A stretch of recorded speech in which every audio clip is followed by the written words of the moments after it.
Thanks, Yashi Gabby. That Sims story is actually true. It's pretty embarrassing. My Sims character was very, very successful, and I was 19. So first off, I want to give it up to Mustafa Khan and the Clay team for organizing this beautiful conference. Please give it up. Thanks. So today, I'm going to advocate that you burn your sequences to the ground. And yes, give a hands up for that, yeah. How to scale messages that your buyers want to read. So this is an actual image of me that was definitely not generated by Gemini. Apple fired me when I was 19 because I sold an iMac. And at the time, it was 2001, and we had sections. We had the podcast section, and the music section, and the movie section. And I was working the podcast section. And a customer came in and said, I'd like to buy an iMac. And I said, sure, let me show you the iMac on podcast. And let me show you the iMac on photos, and let me show you the iMac on music. And I got to the cash register, and I sold that iMac, and my boss came to me and said, you're fired, you're supposed to stay in the podcast section. And this is, I think, what we are doing today. We are designing systems around what we think our reps can do, not how our buyers want to buy. We are organizing things around how you sell, not why they buy.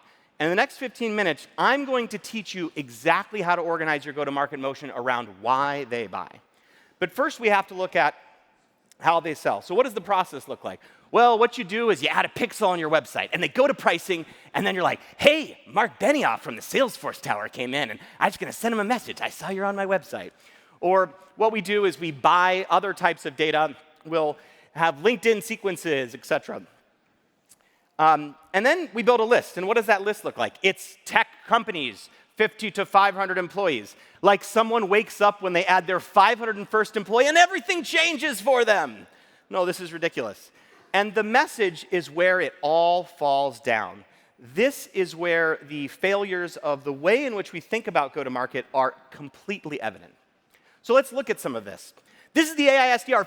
This is a $46 million message. That's how much money has been invested in this company.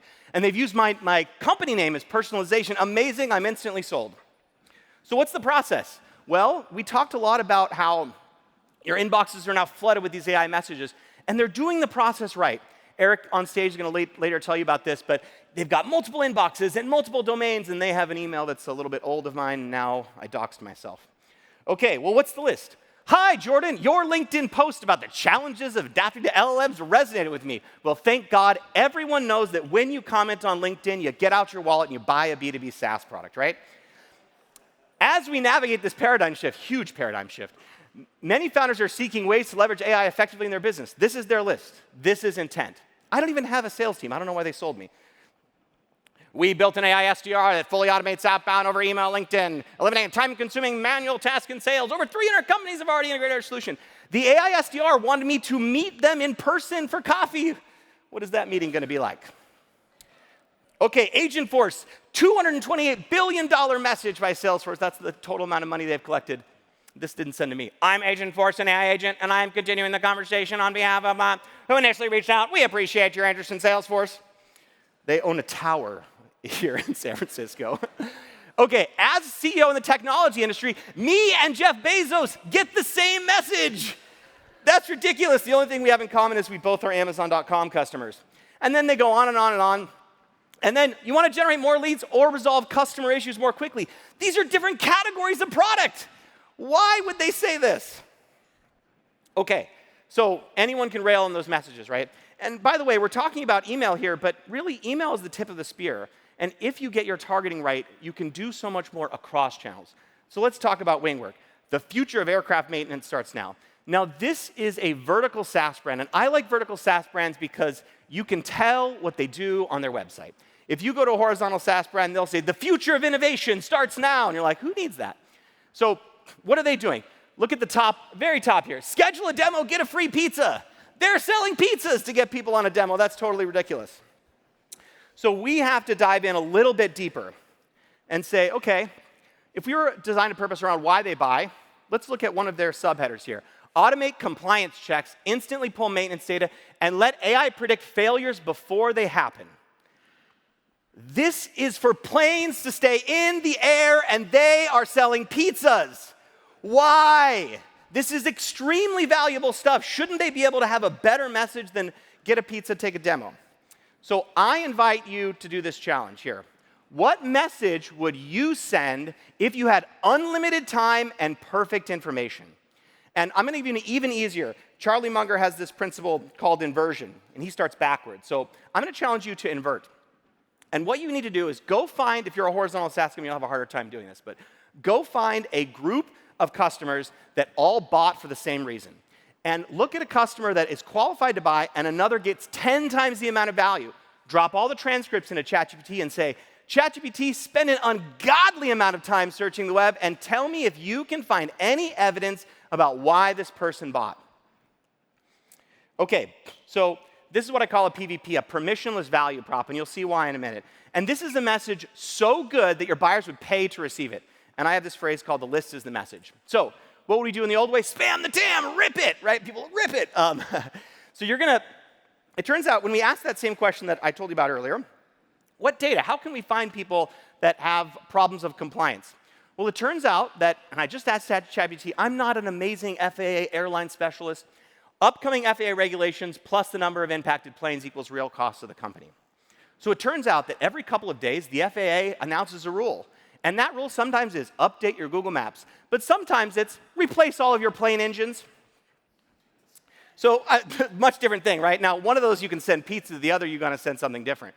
Okay, well, what's the list? Well, it turns out that all 220,000 planes are online. You can go find this from the FAA. So now I know an upcoming regulation. I know the number of BR710s that they have. So what's my message? Well, I know how these things are related, and they're going to pay $11 million in plane repairs. How many pizzas is that? So let's look at what this message looks like. FAA proposed rule. You know you're opening this message, the federal government is involved. They will find you. Your fleet of 12 BR710s will become illegal to fly without mandatory repairs if the proposed FAA rule passes. I wanted to give you a heads up. That's value. It's about $11 million if all of your engines are impacted, but only $100,000 to inspect. Do these random FAA rules often blindside you? Now, in 6 months, I have built the go-to-market cannonball. It is a Substack. It's a top 50 business Substack because I'm not a crazy special guy that can do this. We teach you how to do this, and you can watch me build this from scratch from these principles by scanning that QR code. Okay, but Jordan, you just sold me one example. What if there's no more? Texada, they serve companies that sell into construction. Does anyone want to take a guess where Texada's from? Construction, Texada, what do you think? Texas. No, Ontario. They're actually from Ontario. So look at this cool crane. That is amazingly valuable. So we did the same thing we did Wingwork. We dove down and we said, well, if Texada helps companies manage their very large construction equipment, what is a super demonstrative value prop? Something that we can measure that would be extremely valuable to the people receiving this message. Well, they can help you maximize your rental revenue, track inventory, service fleets. So it turns out if you have one of these cool cranes, it's about a $1 to $2 million buy, and if it's sitting idle, that is lost money, and you don't need it all the time. So what's our process here? So it turns out that one of the most important things here is equipment utilization rate. Now, if you're above 85%, you've got this on lock. Your Excel spreadsheets are working great for you. If you're below 65%, your machines are way too idle, you have a bigger problem. But this is the sweet spot. And it turns out that whenever you move one of these large pieces of equipment, you have to file a permit with the Department of Transit. Have you ever seen those wide loads? That doesn't just mean I'm in the truck in front. It means you got to move a big crane. So that's what that looks like. All right, list. So because we know what equipment you have and we know when it's moving, we know when it's idle. So we can calculate your utilization rate. But there's one more thing to make this a true PVP, a permissionless value prop. What does the message look like? We have one more data set, shovels.ai. Incredible, 172 million building permits across the country. So what message can I send now? Is your big crane idle? Hey, is your mobile crane sitting idle? I know it is. I haven't seen a Texas Department of Transit in 6 weeks. Maxwell Construction filed a permit just 3 miles away from you to install a large wind turbine and likely needs your crane. Here's his contact info. It's a $45,000 to $180,000 rental. Do you want an intro? You notice what I didn't do? I didn't say anything about Texada. I didn't say, we're a B2B SaaS platform that helps you rent your big things. Will you please take a pizza to make a meeting with me? I didn't do any of that. Like, why didn't I do that? Because I have something valuable to say to you. And I've been able to build this message by segmenting down to what is the feature that is extremely useful. How do I build a list? And the message is the list. I can describe the data back to you. So this doesn't always work. And I should tell you, what does it look like? When your SDR send a message and it doesn't work, what does it look like? Does anyone reply? Or do they reply with a message you wish they didn't send? I've been guilty of those myself. Sorry if anyone's in the room. So we got it wrong. The AI agent got it wrong in this case. And it's like, hey, by the way, reclaimed lumber is a luxury building material, not cost savings, FYI. Oh, and by the way, I'm totally interested. Can we have a meeting? Good problem to have. We got a 1.5% positive reply on this campaign. So we now have to ask the question, if we were to build a process around why they buy, how would we build it? And the first thing is, I said this earlier, you need to focus on your customers backwards. And it turns out if you're a horizontal SaaS company, your knowledge usually fractures. It does not compound because you sell one person that needs pizza delivery and another person that serves dentists, right? And this is a problem. So the process needs to begin with the tightest segment of customers that would say, pry this software from my cold, dead hands. That's what the process looks like, working backwards from the buyer. Well, what does the list look like? Well, Clay has talked a lot about go-to-market alpha, and you saw some of their new releases here. And what the list looks like is it's just trying to match the people that you found, the customers that actually bought, the buying behavior, why they bought, with public data. And there is a tremendous amount of public data, and you would be surprised how much public data there is. And if you segment your customers well, the list building becomes very easy. And what does the message look like? There's two variants of the message. We talked about the permissionless value prop. That is a message so good that your customers would pay to receive it. There's one more type of message, and usually horizontal companies, folks that sell into B2B SaaS, horizontal, have a large problem developing message. There's another type of message I call a PQS, a pain qualified segment. And all you're doing is redescribing the targeting back to them. This is why you got this message, and I think that this is the problem that you are struggling with right now. Did I get it right? That's what the message looks like. So I ask you to have your SDRs send you a message that they have sent, and would you respond to it? And I've sent some of those messages that I'm not proud of. I think we all have. And so I challenge you to go back and ask yourself, what message would you send if you had unlimited time and perfect information? And I promise you that AI can scale the process, but it cannot answer the question for you. Tomorrow, I'm doing AI barfed on my carpet and my customer stepped in it, because I'm just a dude and I had no board to approve my messaging. In person, you will see me do this live. You can connect with me on LinkedIn. And I would just like to say I am so grateful to be here, and I have been a Clay user since 2020, since before Varun joined.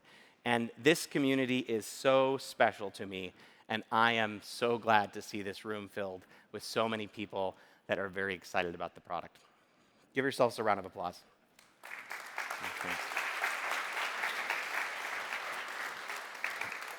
Now I'm going to introduce Patrick and Petra. Now, one thing, I saw their talk ahead of time, and I want you to focus on a brilliant thing that they have done. They are using Clay to create Clay tables. This is some Inception stuff. And this is exactly where we are going, and they're going to do a great job. Thanks so much.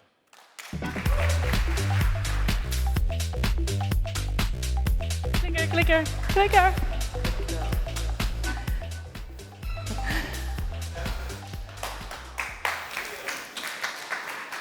Wow, I see a lot of familiar faces in the audience today. See, Patrick, they're not all fake LinkedIn profiles. Shocking. By the way, Patrick and I both founded separate and competing agencies, but we're doing this together here today because this is what Clay is about. It's about community, it's about sharing, and it's about kindness. So Patrick, break a leg, literally. All right. So before starting Revenue Hoop, I actually worked for a decade in RevOps, in revenue operations teams. And although we had all the data and all the tools and all the budget, our sales team still woke up every day struggling with the same problem. Which accounts do we prioritize today? So 2 years ago, when I discovered Clay, and I found a solution to solve this problem, I thought that I needed to quit my 9 to 5 and start this agency to help more companies cut through the noise and find data clarity. So in the next few minutes, I'm going to share how one client went from data chaos to revenue clarity and lifted closed-won business by 40% in just 3 weeks. Around 6 months ago, we got a VP of sales that works at a customer support solution. And he told us that basically they were doing everything by the book. They got a CRM. They got a data provider solution. They even layered in intent data. They added all the right filters, and they ended up with a list of 28,000 ICP companies. But their sales team was still struggling by finding out what to prioritize. Their problem wasn't shortage of data. Their problem was that they had no clarity. They were trapped by the data. They were thinking about data they could get, not data that they could build. And in my opinion, this is the power of Clay. It's when you shift your mindset from what data can I get to what data can I build. So we took a step back, and we thought about their ideal customer profile. And we came up with this hypothesis. First, their product had to be their ideal customer product had to be a complex product to use, because complexity creates friction, and when you have friction, you need a customer support solution. Second, it had to be a product-led solution. Companies that are growing with a product-led approach and onboarding a lot of new users at scale without sales also need a customer support solution. And third, ideally, it was a multi-product solution, because if you're managing multiple products under one roof, complexity compounds. So instead of just looking at intent signals, we thought about building them an intelligence database based on specialized AI prompts that we built in Clay. When thinking about building a prompt to qualify product complexity, we thought about solutions that had power user capabilities and extensive documentation. We looked at chatter online, where people were talking about how difficult was the solution to use. And we built a prompt to actually get that data and validate it, and output for us if the product was highly complex, medium complex, or low. Then we looked at the growth model analysis. So if you're thinking, how can you know if a company has a product-led motion? We looked at signals like, does this company offer free trials? Is there no demo request form on their website? Do they have recent hires on their team that are specifically focused on product-led strategies? And then for the multi-product analysis, we looked at mentions of product suite or separate, distinct pricing pages for multiple products. Then, to validate our hypothesis, we actually checked that against our existing customers. And we were surprised to see that 80 to 90% of their existing customers matched our criteria. We ended up with this list of highly qualified accounts that their teams could target. They were highly complex products, they were multi-products, and also they had a PLG motion. We synced that back to their CRM, which should be everyone's single point of truth. So there was no more manual research, no more guessing. Now every prospect and every company came with intelligence scoring based on data that actually mattered. So what they saw was a 40% lift in closed-won business in just 3 weeks. And what's powerful here is how quickly the team's energy shifted. Instead of debating which accounts to chase, they were finally confident and in their CRM and in their data. And that confidence turned into revenue fast. And now, to take this even further, Patrick will show you the power of Clay and CRM enrichment together. Take it away, Patrick. Amazing. Thank you, guys. Thank you, Petra. The applause is a little too loud for a competitor of mine, but it'll do. I'm Patrick Spychalski. I am a co-founder of an agency called The Kiln. We implement Clay for mid-market to enterprise companies. And today, I'm planning on demonstrating a Clay table that really ties pretty deeply into the stuff that Petra was just talking about, specifically surrounding CRM enrichment. In my opinion, CRM enrichment is to this day Clay's most valuable and most underrated use case. I genuinely think everybody here that has a CRM should be using this Clay for this specific use case. And so at the Kiln, as I mentioned, we sell to mid-market to enterprise businesses. And it's kind of tough to sell to these companies. I mean, you have to create a custom Clay table before you get on a call with them to show them how you can specifically help them. You have to build a slide deck to show the different use cases you can build in Clay. It's a super flexible tool. It's not as easy as just saying, hey, we do Clay and people throwing money at us, as much as I would love for that to be the case.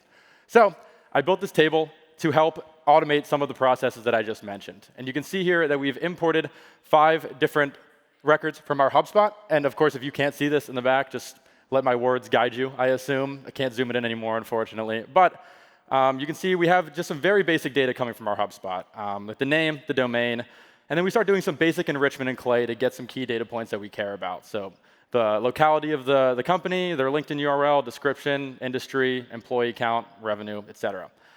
Then we transition into the waterfalls in the Clay table. I'm sure most people know what waterfalls are in Clay. If you don't, it's just an aggregate of a bunch of data points waterfalled on top of each other to find a data point at a higher accuracy than any other data provider could. And so we did this with fundraising, and we were able to find their total funding at perfect accuracy. We then found how many sales team members they have in their organization for specific sales titles that we cared about. We then ran them through an ICP scoring Claygent prompt, and you can see I gave it a ton of information on what data points I care about, what you should score by, how you should weight the scoring, and it output an ICP score for us very easily based on the previous data that I enriched. And then we found some tech that they use that specifically integrates with Clay, because obviously a lot of the use cases we care about are going to involve those pieces of tech. So then we transitioned into some deeper research. And one of the things I did is I asked Claygent, from a high level, what does their sales team do? How much does their sales team make, like per sales team member? How is it structured? And I got this really long response for every single one of these companies. You can see Clay is in here, and I know how their sales team is structured, so I was able to validate that this is correct. And we have this massively long, probably unnecessarily long description of what their sales team does. I did the same thing with their revenue model, so we could see how they're charging clients. Is it on a subscription basis, a credit basis, et cetera?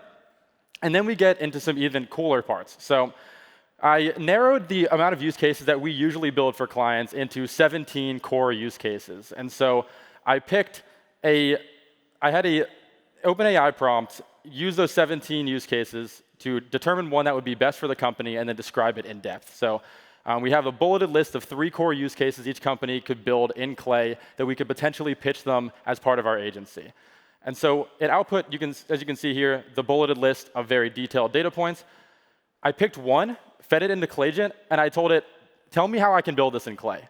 And Claygent is so good now, and Clay's documentation is significantly better than when I made it back in the day. And so now you can actually figure out how this can be built in Clay using AI. From there, we wrote the spec on how you build this table to a Google Doc, so sales team members can easily access it if we're trying to build these POCs manually.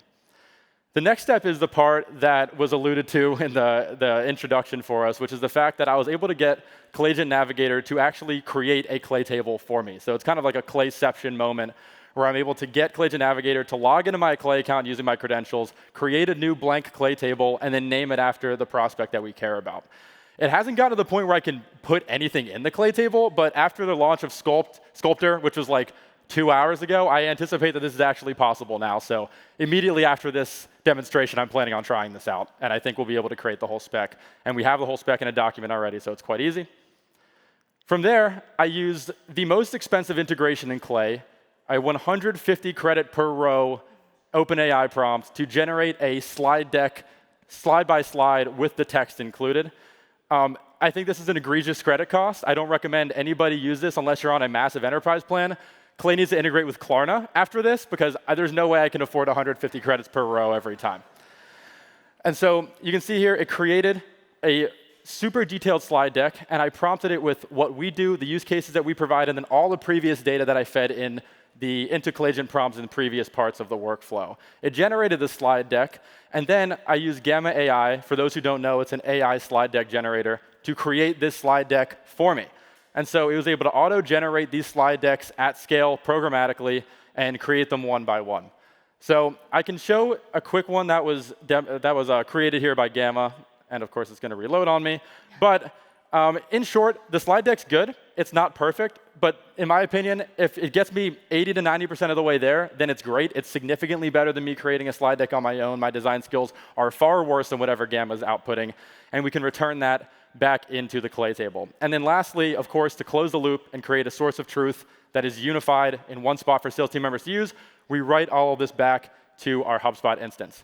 So this is just one example of how we use it internally. But again, I think every company should be doing some variation of this. It creates an absurd amount of efficiency. It makes your sales team work faster and then do the higher leverage stuff that they should be doing. And it creates a source of truth that all sales team members can trust, which is usually not the case for most enterprise orgs. So I highly recommend doing some variation of this. And of course, if you want the template for this, I'm happy to send it to you. Just DM me on LinkedIn, and I can shoot it over. Because, yeah, I don't need you recreating this. But yeah, anyway, that's all I've got. Thank you. Much appreciated.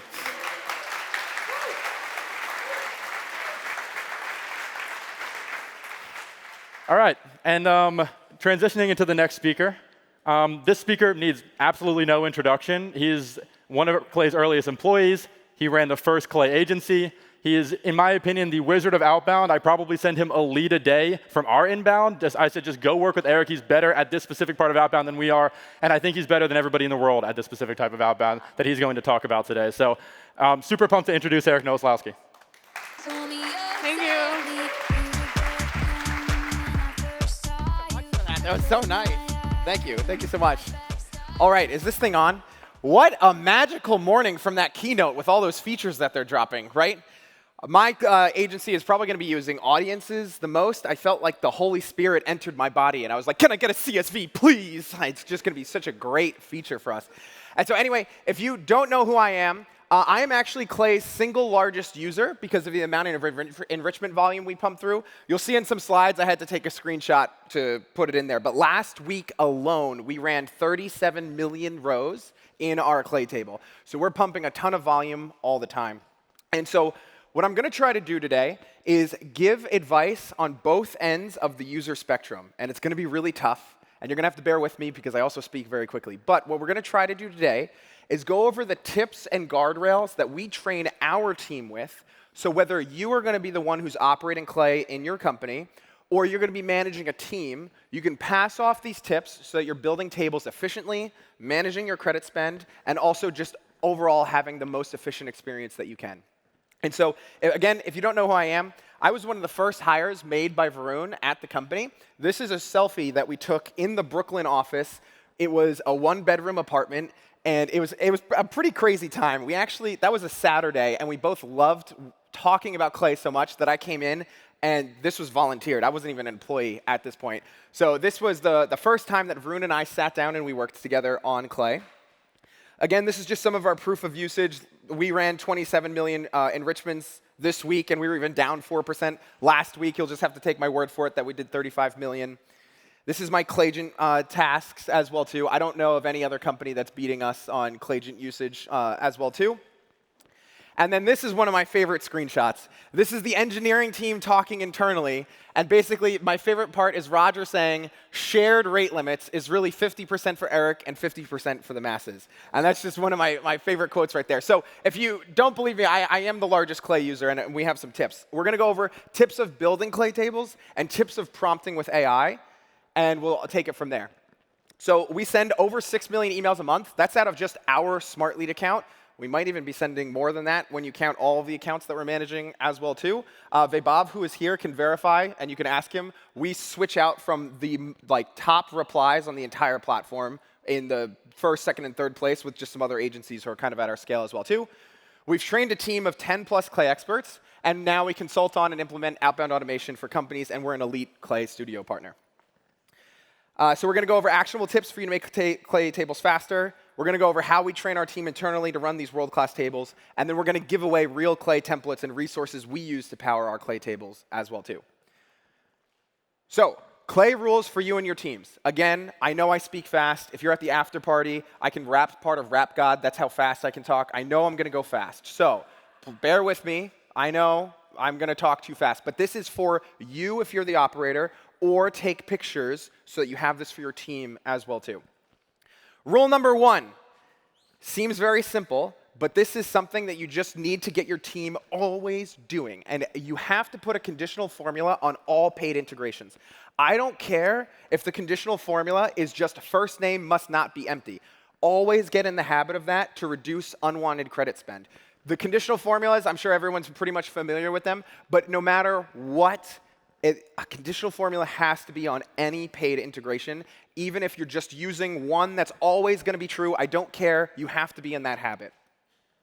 Number 2 is using functions as much as possible. So I'm going to get in trouble for this because this isn't even a released feature. They're actually giving me the ability to announce it all to you, which I think is pretty exciting. But functions, and they told me to talk about this, and then they told me I shouldn't talk about this. This is a weird world. But anyway, so functions is a workflow. Take this, for instance. In my company, we validate, we process, I know for a fact, we process probably like, on a monthly basis, we process 18 million contacts to be able to send the 6 million emails because we're losing so much to email validation. And so one day, you might say, oh my gosh, I'm so excited. I met this dude who runs Lead Magic who talks really fast, and his name is Jesse, and he's kind of crazy. But I want to add another email validation tool to my waterfall as well, too. We have 400 tables actively running every single week. If we wanted to change our email waterfall, we would have to click into every single Clay table and swap around all of them. Functions fixes that.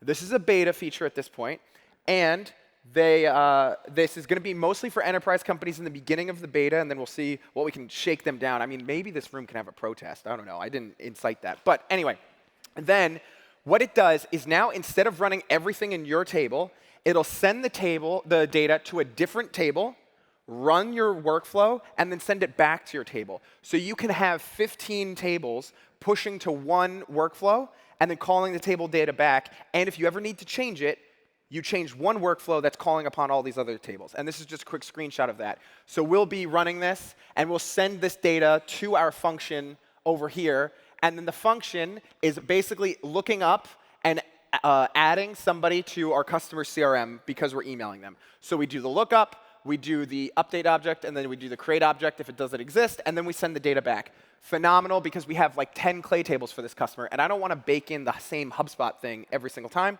We send it all here. Again, they told me, I have to stress that it's a beta feature. Do not go bother the Clay team to get access. You'll get access pretty soon. 3, save all paid data to your CRM or a platform like Supabase. So this is another common, even just misconception that I talk to a lot of Clay users about. They have usage of ZoomInfo, they've used Apollo before, they've used some of these other tools. When you save an email address in any of these other tools, it's saved forever, and it's yours. Clay doesn't work like that because it's really supposed to be that middleware into your CRM or into your sequencer or any of these other things. But they've given you all the tools to be able to save this data too. So we used to save all of our data to a CRM. We actually run so many records now that we have to use Supabase because we just destroy the API bandwidth. But anytime you're paying for anything, even if you think we're only going to enrich this one time, send the data to your CRM so that you can look it up later, because I'm sure you're going to be using it again, absolutely. And so we're using Supabase now, and I highly recommend people use Supabase. I'm one of the biggest fanboys. I'm paying $30 a month for Supabase, and just one of our databases, the database where we store every email we've ever validated, has 11.4 million records in it. And we have 7 other tables as well in there. And so I'm a really big fan of Supabase, and you can't break that API. We tried. 4, leveraging scheduled sources for evergreen campaigns. So another problem that we have is, well, a good problem to have, is we will have for our customers outbound campaigns that mathematically just work. We know that if we send so many emails, we know we're going to generate so many positive responses. All we have to do is just keep that campaign rolling.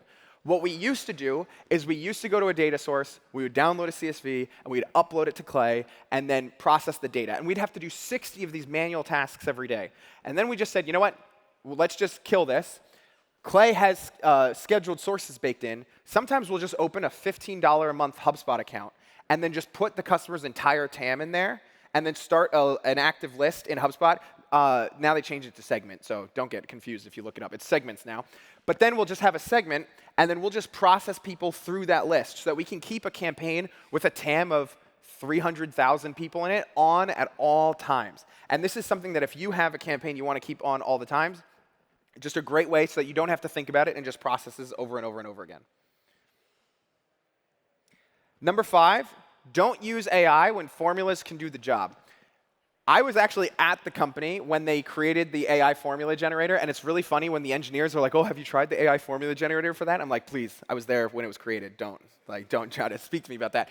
And so we use it for cleaning data, combining data, making if-then statements, scoring leads, and we've even found that it can take New Jersey, and you can write a formula to abbreviate to NJ. It really can do a lot of things that, I mean, it can do everything that JavaScript can do. So if you need something that you don't want AI to mess up, and it doesn't include any content generation, use the AI formula generator first, because it will work mathematically instead of just putting all this AI stuff together. And like I said, a big tip, formulas are powered by JavaScript.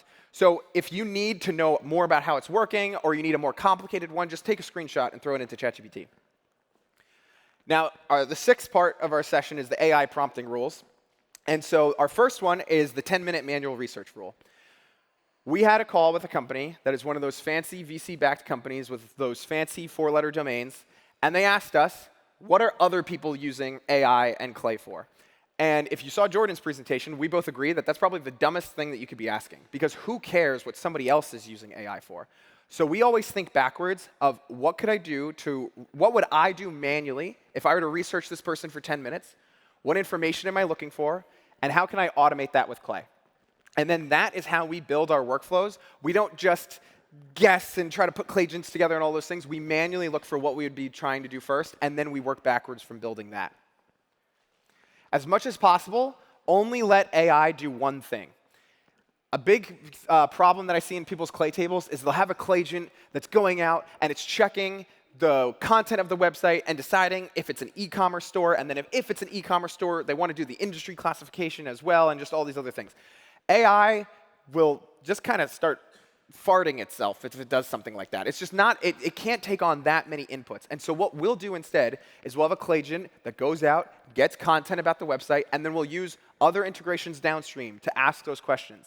Is it a consumer packaged good company? What kind of products do they sell? What industry is it in? And those kind of things. We separate it out, and we just ask it to do one thing at a time, because we're using, I think even my next rule is even, no, I'll get to that. But anyway, we're using 4.0 Mini for everything, so the cost is negligible to just separate them out. And so don't give AI too many things to do, just have it do one thing at a time. You want to have safeguards for when there isn't enough context. Funnily enough, we use purple as our safeguard, and I'm just going to explain that a little bit. AI is like a really intelligent 5th grader. They just can't stop talking, no matter what you try to do. And so when we run our clay agent columns, and we say, hey, if there's no case study on this website, we say, if there's no case study on this website, output purple. That way, downstream in our clay tables, we have something that we can easily filter out on the conditional formula. If you don't give it this way out, it might say in one of these cells, it might say no information was found. In another one, it might say case studies weren't available on this website. In another one, it might say all these other error messages that you're going to get, and it's going to be really hard to filter out against those things. So if it wasn't successful, just because you can't even use the confidence, if anybody knows anything about clay agent, because sometimes it is 100% confident that there's nothing there. And so we use purple to just filter that all out. Always, always, always use examples in your prompts. Anybody who's kind of a mediocre prompt engineer, which I think is kind of a funny thing to be saying these days. Like, people are like, I'm a prompt engineer. It's like, you just can like talk. What do you mean?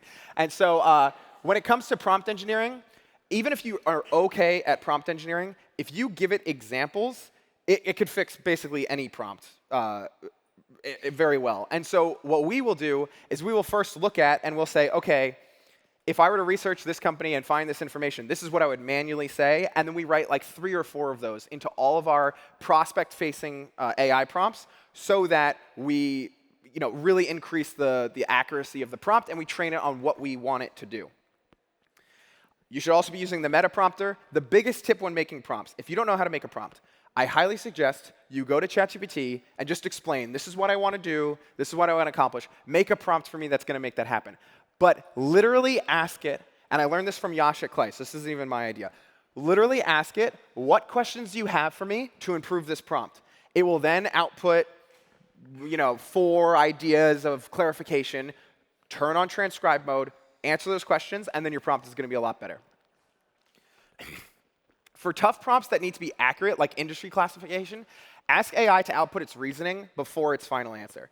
So this is something that we discovered when we really thought about how the technology of AI actually works. What it's doing, to my understanding, is basically trying to predict the next word that should come after the sentence. So if we're doing something difficult like industry classification, we will say, hey, tell me the reasoning why you think it's this kind of company before you give me the final answer. So then any kind of cognitive dissonance that it might have, it's already explaining itself, and it already has time to give a better answer on the outside. And then my biggest tip, I would say, is you really need to be prepared for edge case prompting. And so a lot of people, they'll build Clay tables, and they say, I tried Clay, it was too complicated, it didn't work, the messaging was terrible, this, that, and the other thing. And I think the main reason is because people think 80% of building a Clay table is putting the integrations together, and 20% is just fiddling with the AI. I would really say 20% of building a Clay table is putting the integrations in, and then 80% is fiddling with that AI. And you just need to know that, because again, this is the most intelligent human that you've ever spoken to. It needs to have its creativity and its references constrained to exactly what you want. And again, I don't know where I put it, but we use 4.0 Mini for everything. And a lot of people will say, well, why don't you use this smarter model? And why don't you use this smarter model? And it's because these things are benchmarked to solve calculus. I'm trying to just say, hey, I saw on your website you help fitness enthusiasts breathe better. Like, I'm pretty sure 4.0 Mini can handle something like that. And so we fix everything with prompts, basically. But the main thing is you got to be prepared. And all we do is we just review things. And as soon as we see something that we don't like, we just prompt it to get rid of that. And so that's it for now on the tips. And I know in the beginning you said there would be templates and trainings and all those things. If you want to open up your phones and go to coldoutbound.com, you could apply to work with us, but then you also could get access to our free templates, our guides, my YouTube channel, and everything else where you can learn more about this information. And I really appreciate all of you for coming to the talk today. Thank you so much. Oh.